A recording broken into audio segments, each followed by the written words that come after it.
मॅरेथॉनचं आयोजन करण्यात येणार आहे। या दिवशी सर्व नागरिकांनी विद्यार्थ्यांनी मोठ्या संख्येने सहभागी व्हावं असं या निमित्तानं मी आवाहन करतो।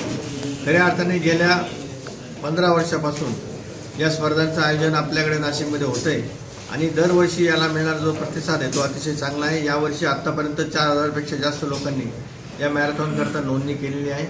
42 किलोमीटरचं फुल मॅरेथॉन, त्याचबरोबर 21 kilometre half marathon, 10 kilometre, 5 kilometre आणि 3 किलोमीटरचा फन रन अशा प्रकारे वेगवेगळ्या गटांमध्ये या स्पर्धांचं आयोजन करण्यात आलेलं आहे। याकरता अनेक स्वयंसेवक, शिक्षक, विद्यार्थी आणि आमचे NCC आणि NSSचे विद्यार्थी यांचं मोठं योगदान आहे। पोलीस यंत्रणेचा मोठा सहकार्य आहे।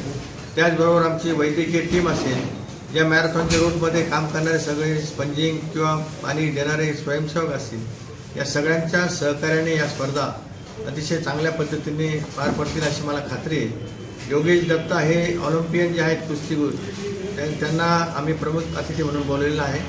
तर या स्पर्धांकरता जास्तीत जास्त नागरिकांनी सहभागी व्हावं असं या निमित्तानं मी आवाहन करतो।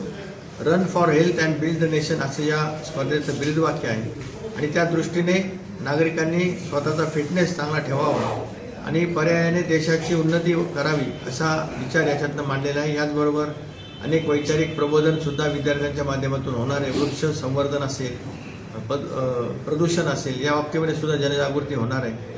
तर माझी विनंती की जास्तीत जास्त नागरिकांनी या स्पर्धांमध्ये आपला सहभाग नोंदवावा। आपण मतदान जनजागृतीचा मतदान घेणार आहे आणि आपल्याला माहिती की महानगरपालिकेच्या निवडणुका आता होऊ घातलेल्या आहेत, तर जास्तीत जास्त नागरिकांनी या ठिकाणी मतदानासाठी जावं असा सुद्धा संदेश या निमित्तानं दिला जाणार आहे।